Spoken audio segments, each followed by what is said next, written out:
Cher eschatophile, ce qui veut dire ceux d'entre vous qui aimez l'étude des prophéties bibliques de la fin des temps.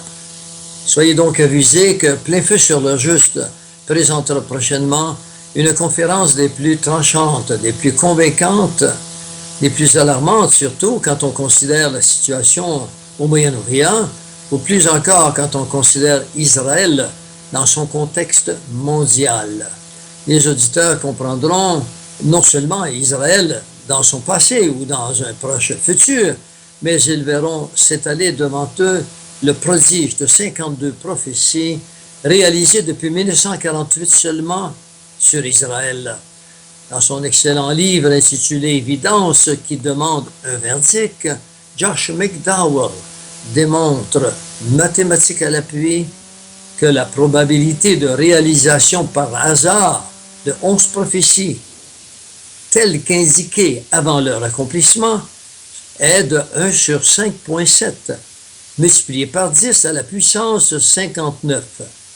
Josh McDowell est un universitaire qui a parlé à plus de 5 millions d'étudiants dans 550 facultés des 53 pays visités.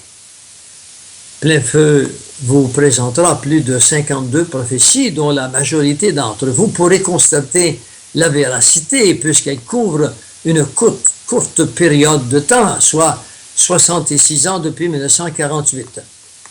Je vous invite à réaliser que personne, sauf l'auteur des Écritures, n'est connu pour avoir prédit des événements d'il y a 2000 à 3600 ans en arrière avec une remarquable précision et actualisation.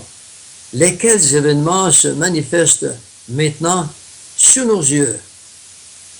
De telles réalisations sont des faits que nul ne peut contester. C'est l'échec à l'intellectualisme à outrance. C'est le momentum choc de l'incroyant. C'est la fin des systèmes de croyances individuelles ou même mathématiques, ou même métaphysiques. C'est le grand éveil à une nouvelle espérance. C'est un rideau qui s'ouvre à une lumière qui vient inonder tout l'être de l'existence d'un monde réel et vrai, sécurisant, pris en main et un monde vivant. Soutenu par des preuves historiques, vérifiables, c'est la démonstration de l'existence d'un Dieu omniprésent et surnaturellement organisé. Chers amis de Plein Feu, ce qui arrive en Israël aujourd'hui n'est pas lié à une géographie locale seulement, mais au monde entier. Ce tout petit pays sur la carte ne fait-il pas l'attention du monde entier?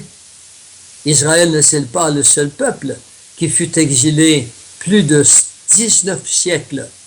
Le seul peuple qui a gardé précieusement ses traditions et sa langue. Pourquoi cela? C'est parce que Dieu avait un plan pour l'humanité globale avec Israël. Ce peuple de Dieu, oui, je dis bien ce peuple de Dieu, ce peuple physique de Dieu, car c'est en ces termes qu'il parle d'eux. Il le nomme « mon peuple ». C'est par Israël que les nations devaient savoir qu'il y a un Dieu et qu'il est vivant. Chers auditeurs, si vous reconnaissez que Jésus-Christ est la lumière du monde et une lampe sur le sentier du croyant, alors sachez aussi qu'Israël est l'horloge de l'humanité. Israël est maintenant dans sa dernière heure, et l'heure d'Israël est aussi l'heure de l'humanité. Chers amis, au-delà de ce qui nous est donné de constater sur la présente et future condition d'Israël, nous scruterons aussi quelques prophéties sur le futur de cette dernière. Donc, du fait même, quelques prophéties sur les nations et les peuples de la terre. Nous sommes persuadés qu'après avoir entendu ces quelques 52 prédictions réalisées, vous croirez les quelques prédictions qui viennent sur nous tous, dont quelques-unes sont déjà amorcées. En terminant, voici pour vous placer en haleine quelques prophéties réalisées et en devenir. Le prophète Joël, au chapitre 3, le verset 12, nous avait dit que les nations se réveillent et qu'elles montent dans la vallée de Josaphat, car là, je siégerai pour juger toutes les nations d'alentour. C'est exactement ce que proposent les nations islamiques des pays d'alentour. Il faut penser au Hamas, le Hezbollah, le nouveau ISIS, etc. Ces organisations terroristes sont soutenues par l'Iran, la Syrie, les Palestiniens et d'autres.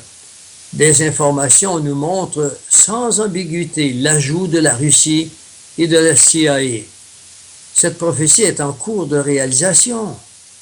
Le prophète Zacharie au chapitre 12, le verset 2, et il nous dit « Voici, je ferai de Jérusalem une coupe d'étourdissement pour tous les pays d'alentour et aussi Juda dans le siège de Jérusalem. » Il me semble qu'ici, tout commentaire est superflu, sauf pour les mots « peuple d'alentour ».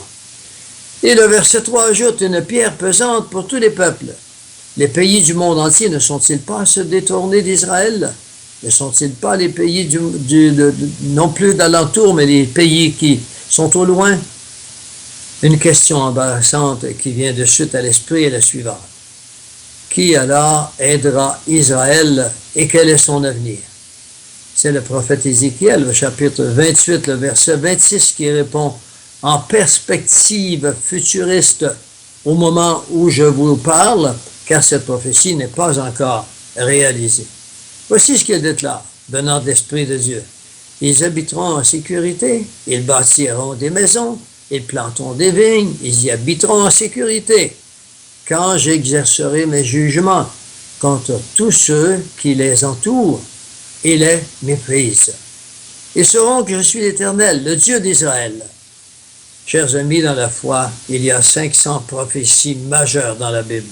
Nous n'en couvrirons que 52 et quelques-unes sur le proche futur du Moyen-Orient, Israël et les nations qui y sont liées.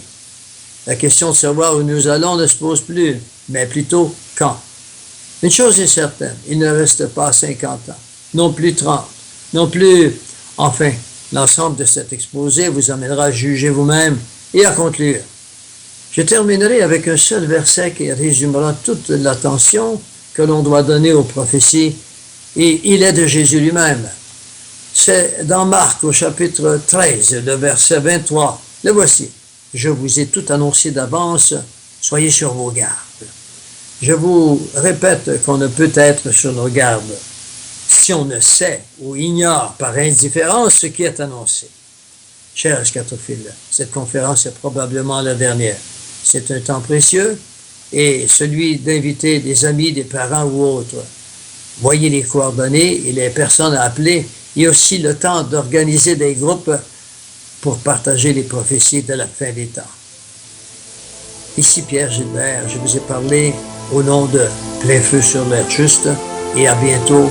Nous vous verrons en Suisse, en France et ailleurs. Au revoir. Soyez bénis.